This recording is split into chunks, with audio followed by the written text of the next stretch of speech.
Hello, ನಾನು ನಿಮ್ಮ ಅನಿಕೇತನ. ಸಮುದ್ರದ ಅಲೆಗಳ ಮಧ್ಯೆ ಬಿಳಿ ಬಂಗಾರದಂತೆ ಹೊಳೆಯೋ ಈ ಜಾಗ ಇದೇ ಉತ್ತರ ಕನ್ನಡ ಜಿಲ್ಲೆಯ ಸಾಣಿಕಟ್ಟ ಉಪ್ಪಿನಗದ್ದೆ. ನಾವು ದಿನನಿತ್ಯ ಅಡುಗೆಯಲ್ಲಿ ಬಳಸುವಂತಹ ಉಪ್ಪು. ಕೇಳೇ ಇರ್ತೀರಾ, ಉಪ್ಪಿಗಿಂತ ರುಚಿ ಇಲ್ಲ, ತಾಯಿಗಿಂತ ಬಂಧುವಿಲ್ಲ ಅಂತ. ಹಾಗೆ ನಾವು ದಿನನಿತ್ಯ ಅಡುಗೆಯಲ್ಲಿ ಬಳಸುವ ಉಪ್ಪು ಎಷ್ಟು ಕಷ್ಟಪಟ್ಟು ತಯಾರಾಗುತ್ತೆ ಅನ್ನೋದು ನಿಮಗೆ ಗೊತ್ತಾ? ಎಲ್ಲರಿಗೂ ಪ್ರೀತಿಯ ನಮಸ್ಕಾರ. Welcome to Aniketana YouTube channel. Aniketana YouTube ಚಾನಲ್ಗೆ ನಿಮ್ಮೆಲ್ಲರಿಗೂ ಪ್ರೀತಿಯ ಸ್ವಾಗತ. ದೇಶ ಸುತ್ತು ಕೋಶ ಓದು ಅಂತ ಹೇಳ್ತಾರೆ. ಇವತ್ತು ನಾವು ಅದೇ ಕೆಲಸವನ್ನ ಮಾಡ್ತಾ ಇದ್ದೀವಿ. ಅದ್ರ ಜೊತೆಗೆ ನಮ್ಮ ಫೇಮಸ್ ಉಪೇಂದ್ರ ಅವರು ಇನ್ನೊಂದು ಮಾತು ಹೇಳಿದ್ದಾರೆ, ಉಪ್ಪಿಗಿಂತ ರುಚಿ ಬೇರೆ ಇಲ್ಲ ಅಂತ. ಹೌದು, ನಾವಿರುವಂತದ್ದು ಉಪ್ಪು ತಯಾರು ಮಾಡುವಂತಹ ಜಾಗ. ಕರ್ನಾಟಕದಲ್ಲಿ ಉಪ್ಪು ತಯಾರು ಮಾಡುವಂತಹ ಏಕೈಕ ಜಾಗ ಗೋಕರ್ಣದಲ್ಲಿರುವಂತಹ ಸಾಣಿಕಟ್ಟ. ಅದ್ಭುತವಾದ ಜಾಗ, ಪವಿತ್ರವಾದ ಜಾಗ, ಎಷ್ಟೊಂದು ಜನಕ್ಕೆ ಉದ್ಯೋಗವನ್ನ ಕೊಟ್ಟಿರುವ ಜಾಗ. ಜೊತೆಗೆ ಇಲ್ಲಿಂದ ತಯಾರಾಗ್ತಿರೋ ಉಪ್ಪಿಂದ ಲಕ್ಷಾಂತರ ಕೋಟ್ಯಾಂತರ ಜನರು ಶುದ್ಧವಾದಂತಹ, ಪರಿಶುದ್ಧವಾದಂತಹ, ರುಚಿಕರವಾದಂತಹ ಆಹಾರವನ್ನ ತಯಾರು ಮಾಡಿ ತಿನ್ನುವಂತಹ ಜಾಗ.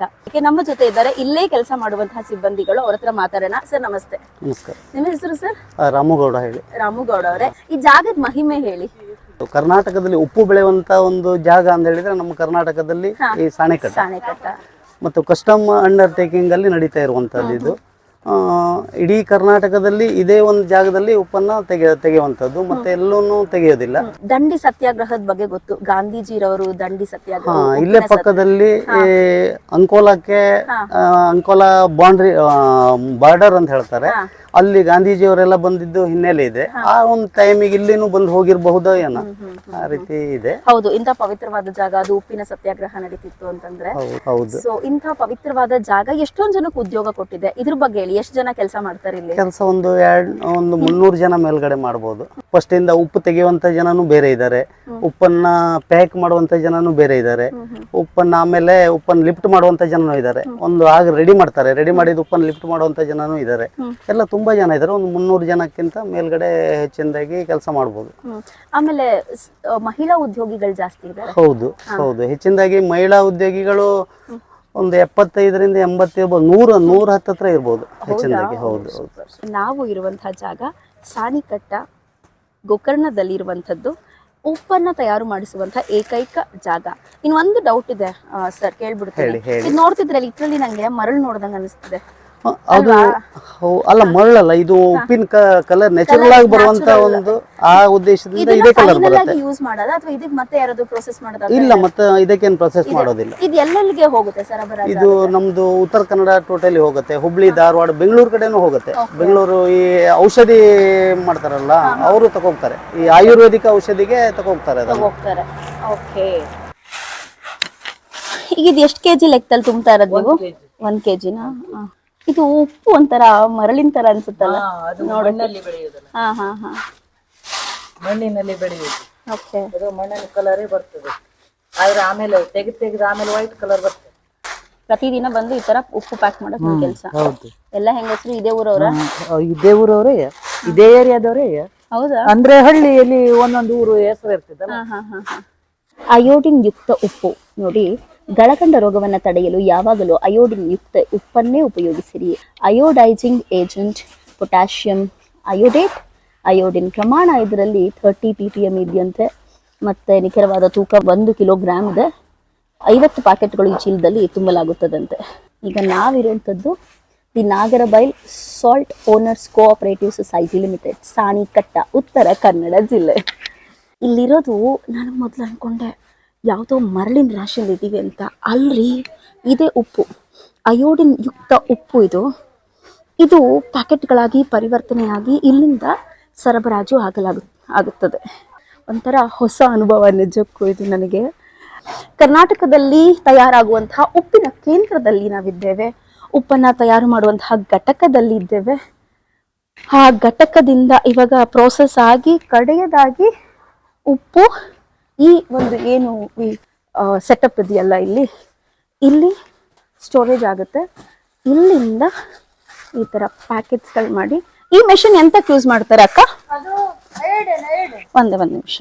ಅಯೋಡಿನ್, ಓಕೆ, ಅಯೋಡಿನ್ ಬರುತ್ತೆ ಅಲ್ಲಿಗೆ. ಈ ಸಿಲಿಂಡರ್ನಿಂದ ಅಯೋಡಿನ್ ಈ ಪೈಪ್ನ ಮುಖಾಂತರವಾಗಿ ಈ ಮೆಷಿನ್ ಪಾಸ್ ಆಗಿ ಇಲ್ಲಿ ಆ ಉಪ್ಪಿನ ಜೊತೆಗೆ ಅಯೋಡಿನ್ ಮಿಕ್ಸ್ ಆಗುತ್ತೆ. ನಂತರ ಇದು ಇಲ್ಲಿಗೆ ಬಂದು ಬೀಳುತ್ತೆ. ನಿಮ್ಮ ಹೆಸರು? ಲಕ್ಷ್ಮಿ ಅವರೇ. ಹಾಗೂ ಲಕ್ಷ್ಮಿ ಅವ್ರ ಜೊತೆ ಇರೋರು ಯಾರು? ಮೀನಾ ಅವರು. ಎಲ್ಲ ಇಲ್ಲಿ ಸಾಮಾನ್ಯವಾಗಿ ಹೆಂಗಸರನ್ನ ಕೆಲಸ ಮಾಡೋದು.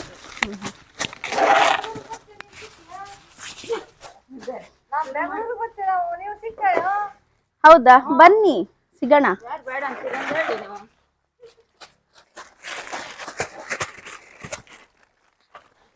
ನಂತರ ಮೂಟೆಗಳಲ್ಲಿ ಕಟ್ಟಲಾಗ್ತಾ ಇದೆ ಉಪ್ಪನ್ನು. ಇಲ್ಲಿಂದ ಕಟ್ಟಿ ಇನ್ನು ಉಪ್ಪು ಹೊರತು.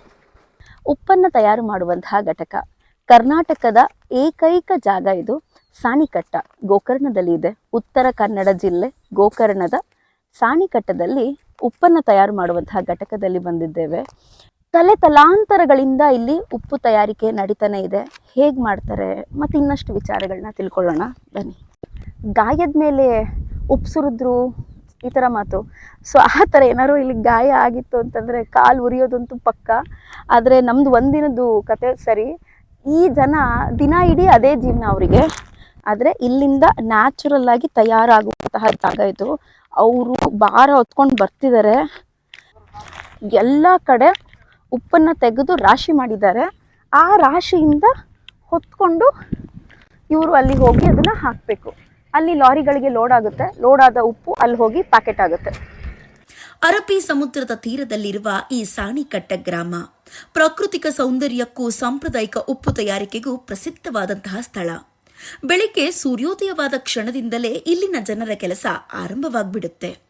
ಸಮುದ್ರದ ನೀರನ್ನ ಸಣ್ಣ ಸಣ್ಣ ಗದ್ದೆಗಳಿಗೆ ಹರಿಸಿ ಸೂರ್ಯನ ಬಿಸಿಲಿನಲ್ಲಿ ಒಣಗಲು ಬಿಡುತ್ತಾರೆ. ದಿನಗಳು ಕಳೆದಂತೆ ನೀರು ನಿಧಾನವಾಗಿ ಆವಿಯಾಗಿ ಬಿಳಿ ಬಿಳಿಯಾದ ಉಪ್ಪಿನ ಕಣಗಳು ಮೂಡುತ್ತವೆ. ಈ ಉಪ್ಪನ್ನು ನೋಡಿದಾಗ ಸರಳವಾಗಿ ಕಾಣಬಹುದು, ಆದರೆ ಅದರ ಹಿಂದಿನ ಅನೇಕ ಜನರ ಶ್ರಮ ಮತ್ತು ಬದುಕು ಅವರಿಗೆ ಮಾತ್ರ ಗೊತ್ತು. ಬಿಸಿಲು ಎಷ್ಟೇ ಕಠಿಣವಾಗಿದ್ರೂ ಇಲ್ಲಿನ ಕಾರ್ಮಿಕರು ತಮ್ಮ ಕೆಲಸವನ್ನ ನಿಲ್ಲಿಸೋದಿಲ್ಲ. ಕಾಲುಗಳಲ್ಲಿ ಚಪ್ಪಲಿ ಇಲ್ಲದೆ ತೀವ್ರ ಬಿಸಿಲಿನ ಮಧ್ಯೆ ಕೂಡ ಅವರು ದುಡಿಯೋ ದೃಶ್ಯ ನಿಜಕ್ಕೂ ಮನಸ್ಸಿಗೆ ತಾಕೋ ಥರ ಇರುತ್ತೆ. ನಿಮ್ಮ ಹೆಸರು? ರಾಜು ಅವರು. ಎಷ್ಟು ಕಷ್ಟಪಡ್ತೀರಾ ಸರ್ ನೀವು? ಈ ಜಾಗದ ಬಗ್ಗೆ ಹೇಳಿ. ಏನ್ ಕೆಲಸ ಇದು? ಹೇಗೆ ಇದನ್ನ ತಯಾರು ಮಾಡ್ತೀರಾ? ಇದು ಬೆಳಿಗ್ಗೆ ಟೈಮ್ ತೆಗಿತಾರೆ. ಬೆಳಿಗ್ಗೆ ಸುಮಾರು ಜನ ಹೊತ್ತು ಖಾಲಿ ಮಾಡ್ತಾರೆ. ಇದು ನಾವು ಸಂಜೆ ಮೇಲೆ ಬೇರೆ ಕಡೆ ಕೆಲ್ಸಕ್ಕೆ ಹೋಗಿ ಬಂದು ಇದು ಹೊರತು ಬೇರೆ ಕಡೆ ಕೆಲಸ ಮಾಡಿ ಇಲ್ಲಿ ಬಂದು ಸಂಜೆ ಮೇಲೆ ಇದು ಮಾಡ್ತಾರೆ. ಬೇರೆ ಡ್ಯೂಟಿ ಅದು ಇನ್ನೊಬ್ರು ಇರ್ತಾರೆ. ಓ, ಶಿಫ್ಟ್ ಬೇಸಿಸ್ ಅಲ್ಲಿ ಇರ್ತಾರೆ. ಸುಮಾರು ಜನ ಇರ್ತಾರೆ ಇಲ್ಲಿ. ನಮ್ಮ ಮೇಲ್ಗಡೆ ಹಾಕೋದು ಮಾತ್ರ ತೆಗುವರು ಬೇರೆ ಇರ್ತಾರೆ, ಬೇರೆ ಟೀಮ್. ಬೆಳಿಗ್ಗೆ 6 ಗಂಟೆ ಬರ್ತಾರೆ, 6 ಗಂಟೆಯಿಂದ ತೆಗೆದು ಇದ್ರೊಳಗಿಂದ ತೆಗಿತಾರೆ. ಇದೆ. ಇದು ಹೆಂಗ್ ತಯಾರು ಮಾಡ್ತಾರೆ? ಇದ್ರೊಳಗೆ ಹೆಂಗ್ ತಯಾರು ಮಾಡ್ತಾರೆ? ಬೆಳಿಗ್ಗೆ ನೀರು ಕೊಟ್ಟು ಹೋಗ್ತಾರೆ.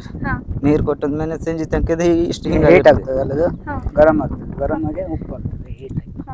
ಅಂದ್ರೆ ಈ ಭೂಮಿಲಿ ಅಂತ ಅಂಶ ಇದೆ ಅಂತ ಹೇಳ್ತಿರೋದು ನೀವು? ಉಪ್ಪಿನ ಅಂಶ ಇದೆ. ಈ ತರ ಅಂಶ ಬೇರೆ ಎಲ್ಲೂ ಇಲ್ಲ ಅಲ್ವಾ? ಇದು ಸುಮಾರು ಸರ್ ಈ ಸೈಡಿಗೆ ಸೈಡಿಗೆ ಈ ಸೈಡಿಗೆ ಆಚೆಗಿದೆ. ಅಂದ್ರೆ ನಮ್ಮ ಕರ್ನಾಟಕದಲ್ಲಿ ಇದೆ. ಇಲ್ಲ. ಇಲ್ಲಿ ಇಲ್ಲೇ ಆ ಸೈಡಿಗೆ ಇದ್ರೊಳಗೆ ಇಳಿತಾರ?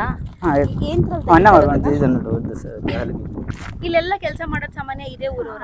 ಇದೆ ಊರು. ಇಷ್ಟು ಉದ್ದಕ್ಕೂ ಇದು ಎಷ್ಟು ಜಾಗ ಇದೆ ಸುಮಾರು? ಗೊತ್ತಿಲ್ಲ ಅಲ್ಲ, ಎಷ್ಟು ಎಕರೆಗಳ ಜಾಗ ಕಾಣಿಸ್ತಾ ಇದೆ. ಆಮೇಲೆ ಇಲ್ಲಿ ನೀರ್ ಹಾಕೋರು ಒಬ್ರು ಇರ್ತಾರ? ನೀರ್ ಹಾಕೋ ಉಪ್ಪನ್ನ ಸೈಡ್ ತೆಗ್ತಿದ್ದಾರೆ. ಸೈಡ್ ಇದನ್ನ ಇದರಿಂದ ತೆಗೆಯುವುದು ಮೇಲುಗಡೆ. ಇಲ್ಲಿ ಕೂಡ್ತಲ್ವಣ್ಣ ಅದು? ಎಲ್ಲಿ ಕೊಡ್ತದೆ? ನೀವು ಇದ್ರೊಳಗೆ ಇಳಿಯಂಗಿಲ್ಲ? ಇಲ್ಲ, ಅಲ್ಲಿಂದಾನೇ ಮಾಡೋದು? ಅದರಿಂದ.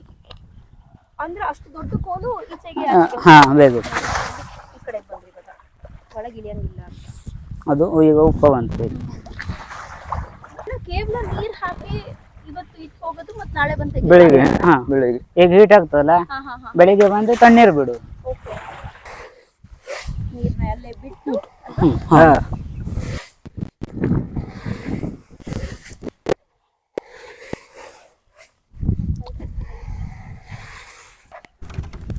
ರುಚಿ ನೋಡ್ಬೋದಾ? ತಿನ್ಬೋದಾ ಇಮಿಡಿಯೇಟ್ ಆಗಿ? ಏನು ತೊಂದರೆ.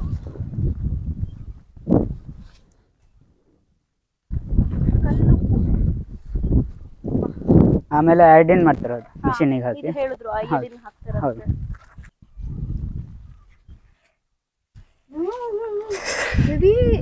ಅದೇ ಸಿಕ್ಕಾಪಟ್ಟೆ ಸ್ಟ್ರಾಂಗ್ ಇದೆ, ಒಂದೇ ಒಂದು ಕಲ್ಲು. ಐಡಿನ್ ಮಾಡಿದ ತಕ್ಷಣ ಈ ಪ್ಯಾಕೆಟ್ ಮಾಡಿ ಲೋಡ್ ಮಾಡಿ ಕಳಿಸ್ತಾರೆ ಮಾರ್ಕೆಟ್. ಸಾಣಿಕಟ್ಟದ ಈ ಉಪ್ಪಿನ ಗದ್ದೆಗಳು ಕೇವಲ ಉದ್ಯೋಗವಲ್ಲ, ಅನೇಕ ಕುಟುಂಬಗಳ ಜೀವನಾಧಾರ.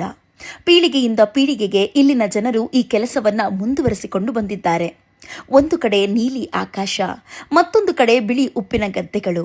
ಇದನ್ನು ನೋಡಿದಾಗ ಪ್ರಕೃತಿನೇ ಒಂದು ಚಿತ್ರ ಬಿಡಿಸಿದಂತೆ ಕಾಣಿಸುತ್ತೆ. ಸಂಜೆ ಸೂರ್ಯಾಸ್ತದ ಸಮಯದಲ್ಲಿ ಈ ಜಾಗದ ಸೌಂದರ್ಯ ಇನ್ನೂ ಹೆಚ್ಚಾಗುತ್ತೆ. ಇತ್ತೀಚಿನ ದಿನಗಳಲ್ಲಿ ಈ ಸ್ಥಳ ಸೋಷಿಯಲ್ ಮೀಡಿಯಾ ಮತ್ತು ಟ್ರಾವೆಲ್ ಲಾಗ್ಗಳಿಂದ ಹೆಚ್ಚು ಜನರಿಗೆ ಪರಿಚಯ ಆಗ್ತಾ ಇದೆ. ಆದರೆ ಇಲ್ಲಿನ ಶ್ರಮ, ಇಲ್ಲಿನ ಜನರ ಬದುಕು ಮತ್ತು ಸಂಸ್ಕೃತಿ ಅದೆಷ್ಟೋ ಜನಕ್ಕೆ ಇನ್ನೂ ತಿಳಿದಿಲ್ಲ. ನಾವು ಅಡುಗೆಯಲ್ಲಿ ಬಳಸುವ ಪ್ರತಿ ಉಪ್ಪಿನ ಕಣದ ಹಿಂದೆ ಇಂತಹ ಸಾವಿರಾರು ಜನರ ಪರಿಶ್ರಮ ಇದೆ. ಸಾಣಿಕಟ್ಟ ಪ್ರಾಕೃತಿಕ ಸೌಂದರ್ಯ ಮಾತ್ರವಲ್ಲ, ಶ್ರಮದ ನಿಜವಾದ ಮೌಲ್ಯವನ್ನು ತೋರಿಸುವಂತಹ ಸ್ಥಳ. ಇಷ್ಟು ವಿಚಾರಗಳನ್ನ ನಿಮಗೆ ಇವತ್ತು ತಲುಪಿದ್ದು ನನಗೆ ತುಂಬಾ ಖುಷಿ ಅನಿಸ್ತಿದೆ. ಹೆಂಗ್ ತಯಾರಾಗುತ್ತೆ, ಅದು ಯಾವ ತರ ಇರಬಹುದು, ಆ ತರ ಎಲ್ಲ ಓದ್ಬೇಕಾದ್ರೆ ಇದೊಂದು ಆಸಕ್ತಿ ಹುಟ್ಟಿ ಬಂದಂತಹ ಜಾಗ. ಬಂದಿದ ತಕ್ಷಣ ಒಳ್ಳೆ ರೆಸ್ಪಾನ್ಸ್ ಸಿಕ್ಕಿದೆ. Thank you so much video ನೋಡಿದ್ದಕ್ಕಾಗಿ. ಜೊತೆಗೆ thank you so much video ಪರವಾಗಿ ಈ ಜನಗಳಿಗೆ ಅವರ ಶ್ರಮ, ಅವರ ಹಾರ್ಡ್ ವರ್ಕ್, ಅವರ ಆ ಕಠಿಣ ಕೆಲಸ, ಅಥವಾ ಸುಡು ಸೂರ್ಯನಿಂದ ಇಲ್ಲಿ ಸಂಜೆವರೆಗೂ ಕೆಲಸ ಮಾಡ್ತಾರಂತೆ, ಬ್ಯಾಚ್ ವೈಸ್ ಅಲ್ಲಿ ಮಾಡ್ತಾರೆ. ಈ ತರ ಎಲ್ಲ ಇದೆ. ಹೇಳ್ತೀವಲ್ಲ, ಶ್ರಮಯೇವ ಜಯತೆ ಅಂತ, ಗಾಂಧೀಜಿಯವರ ಈ ಮಾತಿನೊಂದಿಗೆ ಈ ಕಾರ್ಯಕ್ರಮವನ್ನ, ಈ ಸಂಚಿಕೆಯನ್ನ ಇಲ್ಲಿಗೆ ಮುಗಿಸ್ತಾ ಇದ್ದೇನೆ. ಆದಷ್ಟು ಬೇಗ ಮತ್ತೊಂದು ಹೊಸ ಸಂಚಿಕೆಯೊಂದಿಗೆ ನಿಮ್ಮನ್ನ ಭೇಟಿ ಆಗ್ತೀನಿ. ಅಲ್ಲಿ ತನಕ ನಮಸ್ಕಾರ, ಧನ್ಯವಾದಗಳು.